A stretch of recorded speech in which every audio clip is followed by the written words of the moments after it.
Welcome to the Tea Huddle with Marisa and Kelly. Your only source for gridiron gossip. If you're interested in the NFL and what's happening on the field, Or if you're interested in the NFL and what's happening off the field, then this is the right podcast for you. And this week it's our holiday episode. Happy holidays, everyone. Happy It's holidays. very festive here. We have the tree up. We have some eggnog going. I love this time of year. We're in the spirit here in the Tea Huddle. Before we get into Kelly's rundown, which is how we kick off every episode, Kelly brings us up to speed on the past week of football. Let's go over some of your early season predictions that all seem to be coming true. I'm loving it. I'm loving it. The first one, so Kelly predicts the future week 3. Week 3, way back when. Way back when, so many games ago. And the first thing you predicted was that 3 head coaches would be fired mid-season. One of them being Brandon Staley of the Chargers. Oh, wow. I know it coaches my team. So much has changed since week 3. Yeah, one of them being Brandon Staley, who woke up without a job after his embarrassing loss to the Raiders on Thursday. So check that one off. Yeah, this one's been a long time coming, and unfortunately for him, it happened. Here it but came. I want to clarify this because a lot of coaches do get fired right after the season. It's called Black Monday, which is the first Monday after the regular season ends. Oh, I've never heard of this. But yeah, so coming up pretty soon. But my prediction was mid-season or during the season, 3 head coaches would be fired. So yeah, this was number 3. Done. First, so we had Josh McDaniels, the Raiders. Cut. Then we had Frank Wright of the Panthers. Cut. Did we? I missed that.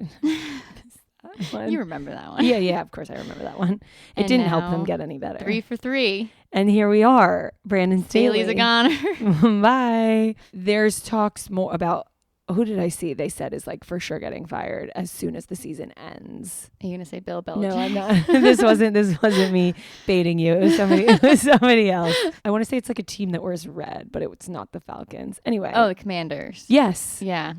He was also one of my predictions. Yeah. Ron Rivera. Yeah, I read a tweet that was like, his days are numbered. And I was like, yeah, Kelly already said that. Yeah, 3 for 3. So after Black Monday, it's no longer mid-season. Yeah. Wow. So there we go. You were right. Kelly predicted the future. And so I have 2 other predictions that I'm waiting on, but they're looking pretty good. Especially the Aaron Rodgers prediction is that he would be healthy enough to play again, but the Jets wouldn't make it to the playoffs, so he has nowhere to play. And I think he was just cleared this past week to start next playing. week. Yeah, next week or the following week. And in the same week, the Jets lost any path to the Super Bowl. Oh, yeah. To the playoffs. To the playoffs. So that one's looking accurate. Yeah, we'll see for sure.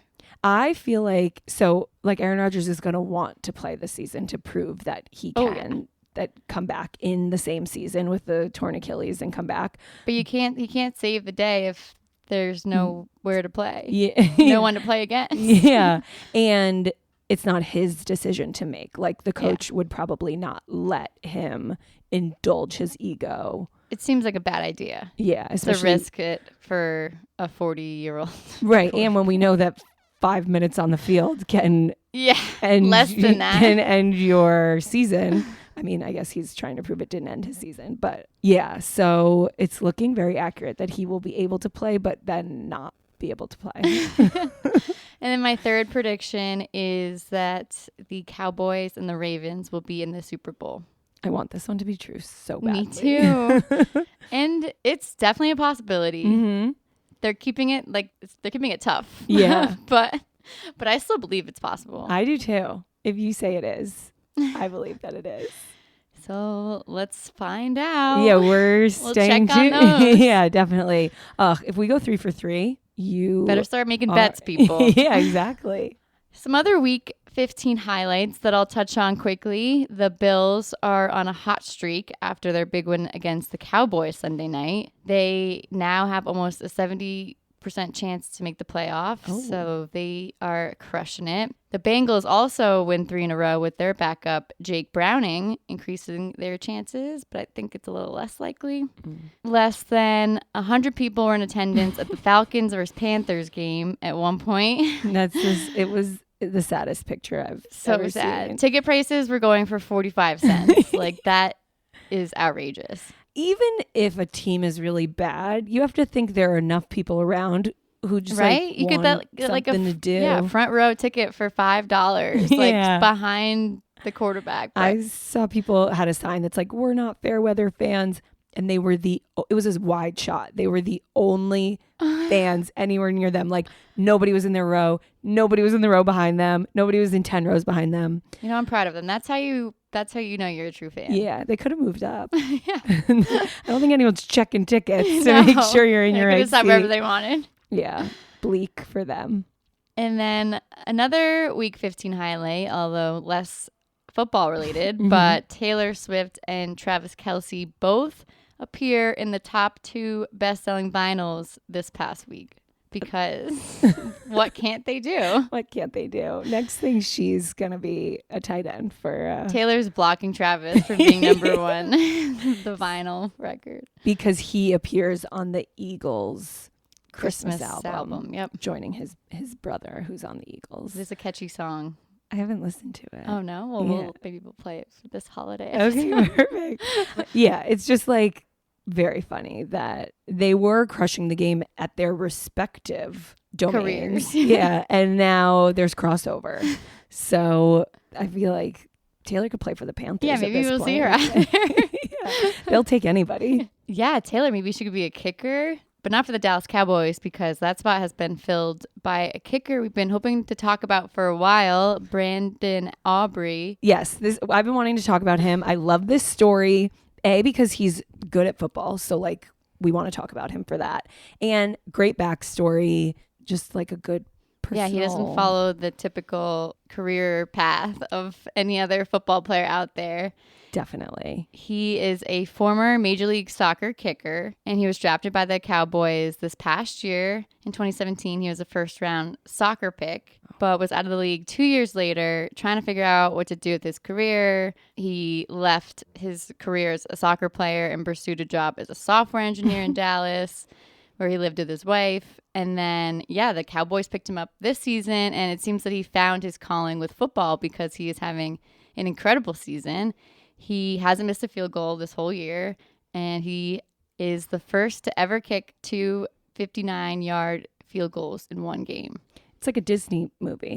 Yeah. Like, he was a soccer player and didn't work out, and then he was like, I can kick a soccer ball. I know I have an asset here. I can kick a football. Yeah.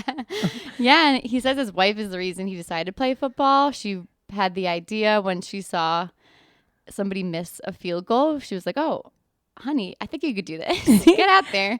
And sure enough, she believed in him and he did it. We love an encouraging spouse. Yeah. So I was reading all about them, and they watched somebody miss a field goal. She said, you should try that. He Googled kicking coaches Dallas. He found somebody. They trained together for 2 years. And then, this is such a fun story. He was at a training sports complex with like a bunch of other kickers. And because he lived in Dallas, Dak Prescott came to hang with the kickers. Casual. And he bet one of the other kickers $200 that he couldn't go 8 for 10 on field goals. Wow. And the guy didn't. He lost the bet. And then I don't know if Aubrey was like, I'll take that bet, or if Dak was like anybody else, but he ended up with the same bet, and he got 9 out of 10 field goals. Amazing. And Dak Prescott gave him $200. Wow. Yeah. So that's some grassroots marketing. Let me go out and find a local kicker. Yeah. Check him out. Right. He then got drafted to the USFL, which is like a minor league football. Yeah. League. The Birmingham Stallions. He played for them for 2 seasons. He went 32 for 37 on his field goal attempts and 57 for 59 on his extra point attempts. So impressive. He's doing great. And then in 2023, he became a rookie for the Cowboys, which were his favorite team growing up. And now he's a star. I love it. Love it. Yeah. If you can't figure it out at first, yeah, Talk to your wife, listen to her. Exactly. That's the moral of the story. And it might work out. Mm-hmm. You might be the potential rookie of the year. Yeah, as a kicker. Speaking of rookies, we may have a little bad press on our boy Tommy DeVito. Nobody can fly as high as Tommy DeVito's been flying and not get a little scratched along the way. Too many cutlets for one man to carry. Definitely. Tommy DeVito and his meme of an agent are in a feud with how do you say this, Marisa? I think Caniglio's. That's how Caniglio's, old-fashioned, a pizzeria and bakery in Morristown, New Jersey, because why not? Yeah, right, exactly. So agent Sean Stellato, who we talked about a lot last week. Still saw him this week looking like Stellato would. Yeah, taking pics with fans. I saw people going up to him asking for selfies. By the way, we went on his website to take a look, and it spells his name on his own website 2 different ways. So he has a typo in his own last name on his website. But back to the feud with the pizzeria. He was put on blast by this pizzeria bakery in New Jersey for agreeing to an appearance for Tommy DeVito to show up for 2 hours, sign 250 autographs for $10K. Then after the Packers win, he doubled the fee to $20K. Wow. Come on, man. It's just autographs. Right. I mean, pizza's who knows shop. how long this career of his will last. So I guess he's trying to get what he can while he can. So Stellato says a contract was never signed and they shouldn't have advertised or sold tickets to an event that wasn't a done deal. His quote is, "We didn't raise the price because nothing was ever agreed on." But the pizzeria posted screenshots of him saying, in quotes, "Good on the 2 hours, $10K, 250, which 250 autographs. Then the pizzeria posted, "Sorry about that loss today, Giants fans, but we're Italian too and don't like when someone says one thing and does another." Oh no, they're turning on him. They're turning on him. So it's shady business. Even if the ink isn't on the contract, if you said to somebody, "We're good on 10K," and then he has a good game and you go, "Actually, it's going to be 20K. It's just not a good look. No. But it looks like exactly like how this man would operate his business. Yeah, and I'm sure it's like a lot of his families and like getting into his affairs. Yeah, trying to help negotiate for him. But yeah. Like, you just won your 3rd game in a row. You're gonna sign autograph for 10K? Ask for 20. And they were like, "We're a mom and pop pizza place. Like, we don't have 20K for 2 hours of autograph signing." So they put him on blast, and they lost, and now he's in trouble. Yeah, maybe now he'd take the 10K. Yeah. When Daniel Jones comes back, he's gonna wish he had taken that 10K. This just in, everybody. While this week's episode was being edited, Tommy DeVito actually did make good on this promise to Caniglio's after all, in an excellent move of either kind-heartedness, good PR, or a little bit of both. He said, "There was a lot of people doing different things as part of my team. Some things slipped through the cracks. And as soon as I was made aware of it, I was like, we need to go in there, meet face to face, set things right, eat the awesome pizza, and have fun." So Tommy showed up at Caniglio's, smoothed things over, and hired a new marketing agent. But thankfully, Sean Stellato isn't gone. He will remain Tommy's agent for football-related business. Max Lepseltzer is the new marketing agent, and he's already signed Tommy to a Dunkin' Donuts partnership and is apparently in talks with a handful of other larger brands that are food adjacent. Kelly is predicting some Papa Gino's ads in no time. So this may be the last mom and pop appearance for Tommy for a while. Anyway, we just wanted to make sure you got all the info at hand. So back to your regularly scheduled programming. So if you're a Giants fan and that last story bummed you out, it's time for our Feel Good Fix. Feel Good Stories. For our first Feel Good story, it's like very sort of holiday spirit, Yeah. like a Feel Good story, yeah. For our first Feel Good story, Max Crosby has been selected as the Raiders' Walter Payton Man of the Year nominee for launching a foundation to support teen substance abuse prevention. So I just Googled what the Walter Payton Man of the Year is, and now I feel like I'm an expert because I just read the whole Wikipedia. So it is to honor players who are like Giving back to the community. yes, who, you know, are off the field do-gooders as well as performing well on the field. All 32 NFL teams pick one nominee. And then it is voted on by a panel of judges that include the commissioner of the NFL, the previous year's winner of the award, and some other former players that I guess they just like, probably. And so each team nominates one person, and the Raiders nominated Max Crosby. We talked about him and his sobriety during our mini bye-week episode a few weeks ago, and he is 4 years sober now after battling substance abuse issues. So he's paying it forward. Yeah, he's paying it forward, giving back to the community. At the end, just adding on to the Walter Payton Awards, at the end of the season, they pick then one person who becomes the man of the year. And so right now, he's in the running, of course, Max Crosby. Right now, previous year was Dak Prescott, who's the current He's the reigning man of the year. Man of the year. They get a little like badge on their jersey. So it's a cool thing. And all 32 nominees get a little like decal on their helmet, I read. And I think the league tries to make it like a prestigious honor, so that people stop like getting arrested and beating up their girlfriends and start. It's the greatest honor. Yeah, exactly. Our next feel-good story is not really related to the Walter Payton Man of the Year award, but it's a good story. So Doug Peterson, the coach of the Jags, just activated his son to play for his first NFL game. I love that. His son Josh is a tight end. He's been around the league. He was undrafted in 2021. He's been on a few teams, but he never was able to start in a game. And so this past week, he got his first start on his dad's team, both playing for the Jags. It's got to be a little bit awkward playing for your dad, who's the coach. He's the first son to play for a head coach who is his father. It's never happened before. Since 1978. Okay. So it hasn't happened in a while. It's happened in a while. Wow. And earlier this year, Doug had to, I guess, demote his son to the practice squad. So now he's bringing him back in to play, and heartwarming. Yeah. Exciting for both of them. Your dad kicked you off the team, but now he's bringing you back. Yeah, he's bringing you back. He's a proud dad. I wonder if he gets like bullied by his teammates for being the coach's son, or if they're nice to him because like your dad is our boss. It's got to be so weird. Super weird. It's like you can't play favorites, which you didn't, obviously, by putting him on the practice squad. And then, I don't know, he's got to prove it still. My dad was the coach of my softball team when I was a kid, so I totally get it. Yeah, we understand. It's the same. All right, our next feel-good story.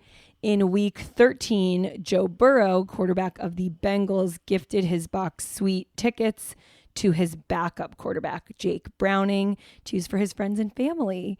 Burrow purchased the suite for his family in the preseason. He's a star quarterback. He is not hurting for the money. Yeah, the he can funds afford them. Yeah, those tickets are expensive. Yeah, and so Jake Browning, his backup, who's new, is he a rookie? He's been around for, Okay, well. I'll get to that, actually.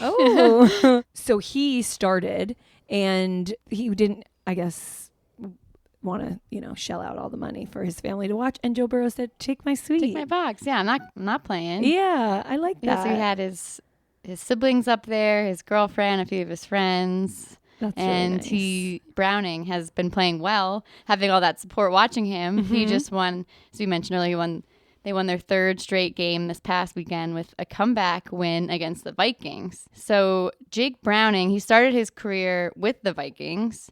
Okay, so not a rookie. Not a rookie. He was cut from their practice squad. The coach of the Vikings at the time said, wait in the hotel room. We think we have a spot for you on the practice squad.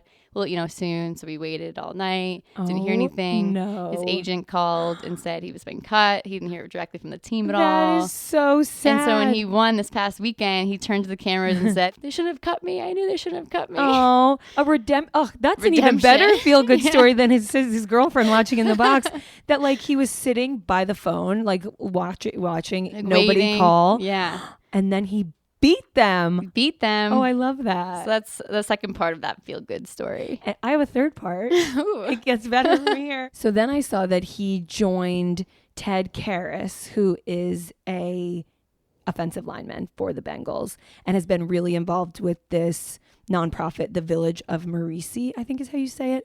And it's for adults with developmental disabilities. So Jake Browning joined him on the field at the end with all the residents from the Village of Marisi, took pictures, signed autographs, awesome. schmoozed and hung and chatted. And you could just tell it was like making their night. So he's using his time as the starting quarterback to give back. Yeah, we love it. So we have 3 feel-good stories within that one. All about Jake Browning. Wow. Love it.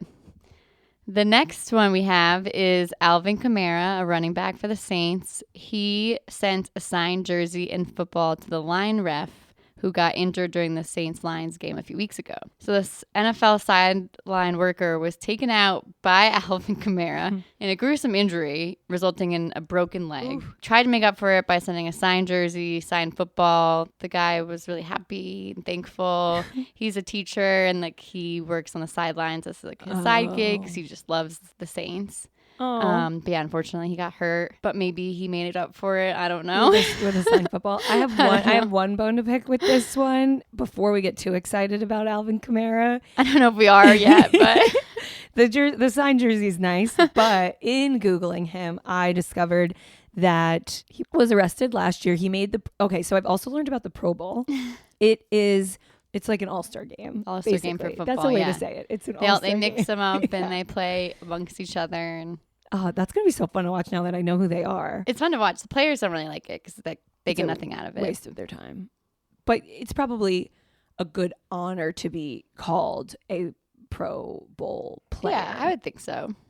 So he was in Vegas last year for the Pro Bowl. He was out at a club till 6:30 in the morning when he assaulted a man who was trying to get in the same elevator as him. There's video of it on TMZ.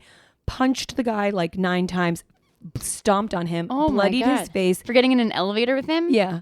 This is at 6:30 in the morning. He goes and then plays in the Pro Bowl that very next day, but it's really the same day because it's after midnight. And then right after the Pro Bowl gets arrested. Damn. He had a busy 24 hours. Yeah. That's ridiculous that they let him play still. Maybe they didn't know. Like there was no time to find out. I don't know. They probably knew. But then he got suspended for 3 games that carried over to this season. So and then now he's taking out sideline teachers who are just trying to like get by. Yeah, never mind. We're taking this guy off. But nice of him to sign a jersey, I guess. We'll end this segment with someone who does belong on our feel-good list. Quinnen Williams, a defensive tackle for the New York Jets, is gifting $2.5 million, $2.5 million to single-parent families in Alabama to help them for the holidays. That's amazing. I read something. He said, like, I knew as soon as I like started making it big that I couldn't wait to pay it forward. That's great. Yeah. $2.5 million. He's our tree really, topper. Yeah. On, he's really paying it forward. Yeah. Well, Quinnen Williams, we love to see it. Yes, Q. They called him on Hard Knocks. Yeah. I don't remember what his contract was, but it was a lot. They were all like, damn, this guy made a lot of money. Well, see, he's giving back. Yeah. He signed a $96 million contract extension. So he can afford a few million. Yeah. So thanks, Q. That. Thanks. To keep the holiday season alive, we have an especially festive segment, All I Want for Christmas. It's all I want for Christmas. I love that. It's great. Happy holidays. Yes. Got my eggnog here, feeling good. Cheers. Before we make our own Christmas wishes, let's discuss some great presents between players because these guys go all out. I guess traditionally the quarterback, who's like, probably one of the highest paid and the most famous, I guess. Yeah. Gets his offensive linemen a bunch of presents. Big, you gotta give them gifts. They're protecting you all year. Yeah, right. Like, make sure they like you. Yeah, so make sure they still protect protect you. Yeah. Trevor Lawrence gifted his entire offensive line golf carts. So he got injured a couple weeks ago and his ankle. And they walked him off the field and everybody online was like, where's the golf cart? Like your starting quarterback is injured. And a golf cart company tweeted at Trevor Lawrence at Jaguars, like, DM us, we got a proposition for you. And then he tweeted back at them, like, thanks for hooking it up, and a video of all the guys. Nice. So, like, maybe they were comped, maybe they were a little discounted, but either way, everybody's I take a golf cart home in a nice nice swaggy golf cart. I saw he also got them all watches. So okay, dual gift. All right, yeah. that helps. That's good. Then maybe they won't get injured. They can drive around safely. Exactly. Save their energy, safe and healthy. Yeah, for your benefit. Last year, Mahomes gave all of his linemen tailor-made golf clubs. Oh, fancy. I don't know what he's getting them this year, but that's a good one. Yeah, a lot of them haven't been revealed yet. I did see Derek Carr. His just came out. He gifted his offensive linemen grills and Yeti coolers filled with steaks. He's like, we want to beef these guys up, make sure they can really protect me through the end of the season. Definitely. He also got his favorite receivers, Chris Olave, Rashid Shaheed, and Michael Thomas, Rolex watches and diamond chains. So he's going all out. Yeah, Rolexes are big, I guess, in this echelon. Yeah. Expensive bags are also really common. Last year, I think Jalen Hurts gave his O-line all Louis Vuitton duffels. You see Jason Kelce sometimes walking around with his and his sweatpants and flip-flops. Yeah, that's really useful because they travel a lot. Definitely. I think Russell Wilson has also given expensive designer bags to his O-line. And last year, 3 different quarterbacks gifted custom scooters. Interesting. So that was the gift of the season, I guess. And we'll see what it is this season. I love it. But we don't need anything fancy, the two of us. Yeah, no, we're simple. We just have a few wishes this Christmas. Mm-hmm. One of mine is, there's a lot going on, a lot in the news right now about Bill Belichick. People are saying that he's going to part ways at the end of the season. That's what I've heard. And my Christmas wish is that that's not going to happen, because we've talked a lot about these coaches getting fired earlier this episode, but I'm not ready to let them go yet. No, your Christmas wish, Santa, if you're listening, extend Bill Belichick's contract. Yeah, let's give it another chance here. One thing I want for Christmas is homemade chicken cutlets by Tommy DeVito's mom, Mrs. DeVito. I want this to happen for this you. one, I think, is not out of the realm of possibility. They're handing them out at the tailgates. Like, if I show up not at Caniglio's, that I won't find them there, but I'm sure, he's making these appearances. I hear he's getting $20K a piece now. Yeah. If I show up to one of them, I might get a cutlet. Just head to New Jersey. Yeah, walk around. Yeah, you'll find him and his family somewhere. Yeah. Another one of my Christmas wishes is for the Patriots to draft a franchise quarterback for the next coming years, because it's just been too much stress having Mac and then Zappy. I just want somebody we can rely on, be like we used to have. Yeah, the good old days. Our Tom Brady. Well, Also, as part of that, I want Mac Jones and Zach Wilson to find happiness. Yeah, They've had rough years. I don't think they're going to find it as starting quarterbacks for the teams that they're currently on, but maybe they'll find it somewhere. Maybe they'll find it somewhere else. I wish that for them as well. I also want for Christmas stronger consequences for domestic assault in the NFL. Yeah. Just that we all want that. Yeah. And also for Jason Kelce to retire. I watched the Kelce documentary on, I think, Amazon Prime. He was struggling so much. Should he stay? Should he go? Just go. Yeah. You're good. Just go. Your body's aching. You got the Louis Vuitton bag. You made it to the Super Bowl. Cute little girls at home. Yeah. They miss their dad. It's time to hang up the cleats, Jason. I want that for you and for your family. I think my last Christmas wish, all I want for Christmas, is for my fantasy team to make the playoffs next year, because I just got eliminated and I'm competitive. I would have that wish, but I can't because it already happened. I'm in the playoffs. I mean, I was second place in our league for a while. I dropped down to fourth, but fourth gets you to the playoffs. Let's go. And this is a lesson we all can learn, because you traded away all the players on the team who had violent past. I sure violence. did. Some of them had better records than the people I traded them for. Exactly. And look, it worked out. So far. We'll see. I'm going to take some notes for next year. Yeah, everybody at home, you can win without having abusers on your team. It can happen.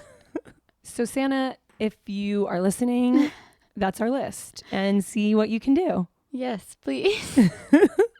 It's all we want for Christmas. We don't want any gold chains. No, I don't need, I have nowhere to drive a golf cart.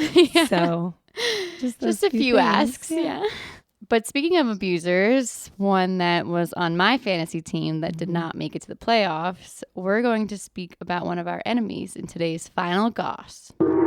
Final Goss. Yes, just for anybody who missed that, we are keeping a list of enemies. People who, when you do something bad, you make the list. Yes. And Tyreek Hill is on the list, not for what's coming up, although it's not great, but we'll get into a little bit. He has had a dark past. Yes. So he got married just a couple weeks ago to his longtime fiance, Kita Vaccaro. They've been engaged since 2021, which is a little bit confusing because it just came out that in 2022, he got 2 different women pregnant. They gave birth in 2023. DNA tests concluded that he is the father of both of them. So he is currently paying them $2,500 a month in child support.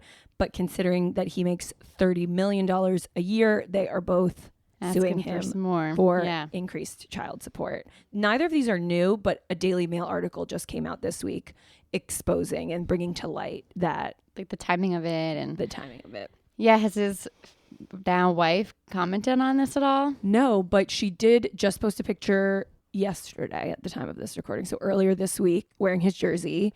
And the day that the Daily Mail article came out, they both on their Instagram pages posted the same picture of them kissing, which is like a statement in itself. Like, we're in this together. I mean, maybe they either have an open relationship or on a break, an on and off relationship and weren't together at the time. It's not a great look for your brand new husband of 1 month to be in the middle of 2 separate lawsuits for paternity lawsuits. Yeah, it can't be how you hoped your first month of marriage would be. He has 3 children from his former fiancée, Crystal Espinal. We've talked about her before when we did our whole deep dive on Tyreek earlier this season. This is when he made our enemy list to begin with. Exactly, because he assaulted her violently, and then they got back together. They had 3 children together, a son and then twins, a boy and a girl. And the oldest son, him and the fiance both accused the oldest son broke his arm, and both parents said that the other one was the one who broke the arm. He was suspended from the Chiefs in 2019 over that alleged child abuse, but was reinstated after he pleaded his innocence, and a district attorney determined that there was insufficient evidence to prove that he had broken the son's arm. The district attorney said, I do believe that child abuse took place and that one of them did it, but there is not sufficient evidence to charge either of them with it. So it's icky. It doesn't feel good that any of this is happening. He currently pays Crystal $13,500 a month in child support because they have 3 kids together. Brittany Lacker was with Tyreek in 2022, had a son with him in February of 2023, took 2 DNA tests to prove that he was the father, and then he started paying the $2,500 a month, which she says in a newly released lawsuit is woefully inadequate. That's the language from the lawsuit, given that, he's earning $30 million a year. She's getting a lot less than what Crystal's getting. Yes, per child. She says in the lawsuit that she is unemployed because she is raising this child by herself. She has no income. She is in debt. She is on Medicaid, and she has no means of support. And the $2,500 a month is not cutting it. Hill tried to have this lawsuit dropped because it's filed in Florida, and she was living in Kansas City, which must be where they met because he used to play for the Chiefs. But she has now moved to Florida to, she says, be closer to the father. He says it's for, quote, strategic reasons. Like but legally. And either way, the judge said, well, she's a Florida resident, so the lawsuit stands. The other woman, Kimberly Baker, had a daughter of Tyreek Hill's, as DNA tests proved. Also earlier this year, he's paying the same amount, $2,500. He also is trying to get this lawsuit dropped because she lives in LA, but it is currently still ongoing. What have they discussed together before suing him? I don't know. Team up. Yeah, that is a good point because Kimberly Baker has not been vocal online, but Brittany Lacker has been quite vocal online. She's posting photos of the baby wearing a Tyreek Hill Dolphins onesie. It doesn't feel right. Yeah, it's a little... Poor kid. Yeah, really sad for the kids. The most confusing part, so somebody asked her on TikTok, like, does he acknowledge you, or do you, I forget what the question was, but it was like, do you have any contact with him? Any relationship? And she posted in response to that a picture of them on the red carpet of an event in 2022. Oh, it was like, does he acknowledge this is his kid? Of Tyreek Hill and her posing together with his hand on her pregnant belly. So at the time, they were, at least for that night, together. He was, as far as we know, engaged at the time to his now wife, Akita. So there's some overlap. Yeah. It doesn't seem like a great situation for anyone to be in. But he doesn't have children with his now wife. No, he does not. Well, so one piece of, legal documentation says he has 5 kids total now, the 3 from his ex-fiance and these 2 new ones. But then something else, some other document once said that he had previously 4 children before these 2 new ones were born, a son named Tyreek Jr. But now this one doesn't say that. So there could be another 1 or 2 out there somewhere. So it sounds like the exact amount of children is unknown. But yeah, he sucks. And he should be paying more for all of those babies when he's got the money, is making a bunch of money. Yeah, I guess we'll find out if they win those lawsuits. Yeah, but we hope for the best for these kids. Yes. To wrap up the not quite so festive story of our final glass. You know what? Final glass isn't always sunshine and roses. Sometimes this. Yeah, this is the truth. Yeah. Mm-hmm. That wraps up our holiday special. Merry Christmas, Marissa. Merry Christmas, everyone. Happy holidays. Happy Hanukkah, happy Kwanzaa. I hope all of your holiday wishes come true. I hope mine come true. I hope yours come true too. Everyone have a happy and safe holiday season, and make sure to tune in for more gossip that is right on the pulse. But until then, stay juicy.